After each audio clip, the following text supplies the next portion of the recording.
A cold drizzle tapped against the car windows as Michael sat in the driver's seat, staring at the factory entrance. His shirt was still damp from the morning rain, and his hands wouldn't stop shaking. He wasn't just nervous, he was terrified. In the back seat, his 6-year-old daughter, Lily, slept curled up under a faded pink blanket, unaware of how close her father was to losing everything.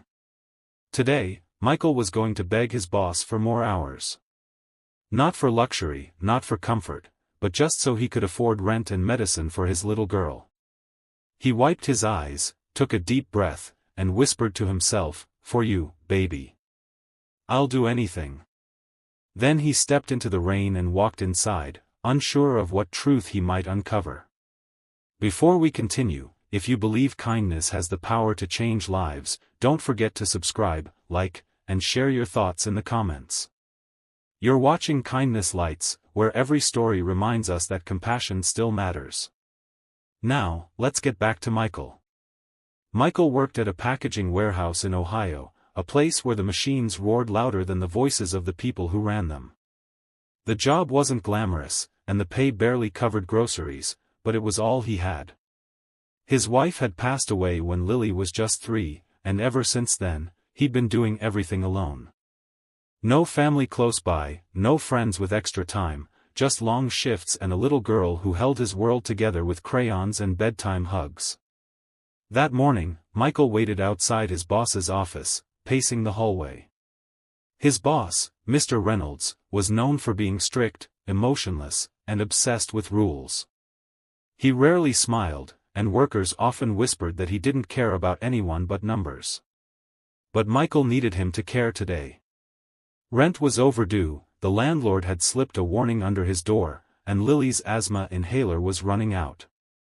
Without insurance, the cost was crushing. When Mr. Reynolds finally stepped out of his office, Michael rushed forward.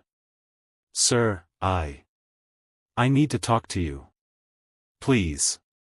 Reynolds looked annoyed but nodded. "Make it quick. We're behind schedule." Michael took a shaky breath. "I was hoping, maybe, if I could get extra hours this week. I really need them. My daughter." He froze. His voice cracked. His eyes burned. Mr. Reynolds interrupted, his tone cold. "I can't approve overtime right now. It's against company policy. You know that." Michael stared blankly. "But sir, I heard from Mark that others were getting overtime. He told me you approved his hours just last week." Reynolds stiffened. "That's false. I didn't approve anything." Michael swallowed hard, confusion mixing with desperation. Was Mark lying? Or was the boss? Something in him snapped, not out of anger, but out of fear. Fear of losing everything. Fear of failing his daughter.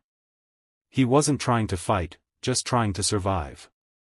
His voice trembled, not loud but full of pain. "Why are you lying to me, sir?" The hallway fell silent. Workers nearby froze. Even the noise of the machines seemed to fade. Reynolds' eyes widened, stunned. No one ever spoke to him that way. Michael's question wasn't rude, it was hopeless. Honest. And it hit harder than yelling ever could. Reynolds opened his mouth, but nothing came out. Something unusual happened in that moment. He actually looked at Michael. Really looked. He saw the dark circles under his eyes, the rain-soaked clothes, the trembling hands of a man running on empty. He saw a father who wasn't asking for charity, just a chance. After several seconds, Reynolds inhaled deeply and walked back into his office. "Come with me." Michael followed him, confused and scared. The door shut behind them. Reynolds sat down slowly. "You're right. I made an exception for Mark." He paused. "He said it was an emergency. I approved it without asking questions. I assumed he needed the money."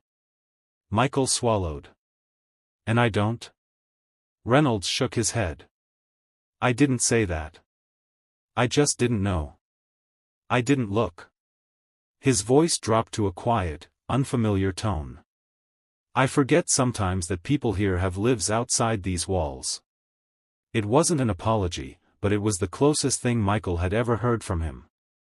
Reynolds leaned back, then asked, "Tell me about your daughter." Michael hesitated. No one ever asked. Not co-workers, not supervisors. So he talked.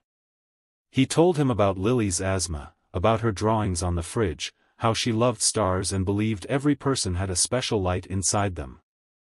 How she said her mom now lived in the sky, helping the moon.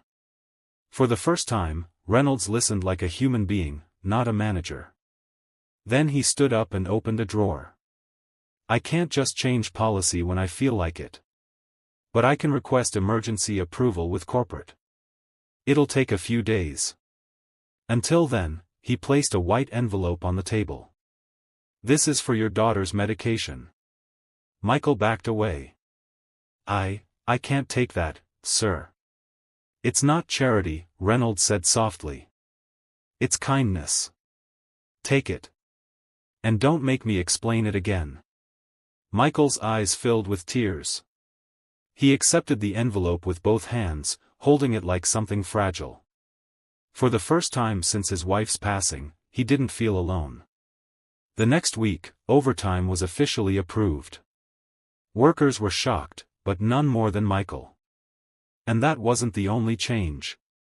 Reynolds started walking the floor more often. Not to intimidate workers, but to talk to them.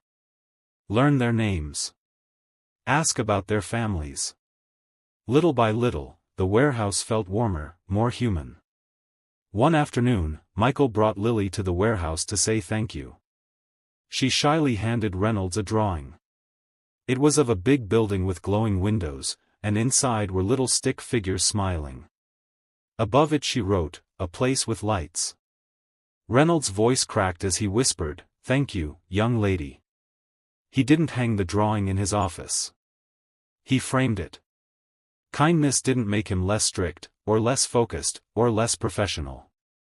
It just made him better. And as for Michael and Lily, life didn't magically become easy, but it became hopeful. And sometimes, that's enough to keep moving. Because kindness doesn't need applause. It just needs a moment where we choose to see someone struggle, and help instead of judging. A moment where a question as simple as, "Why did you lie?" can awaken a heart that forgot how to care. So if you have that moment today, take it.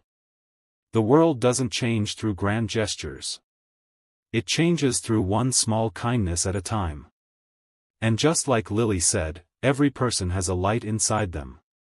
The real magic happens when we let it shine for someone else.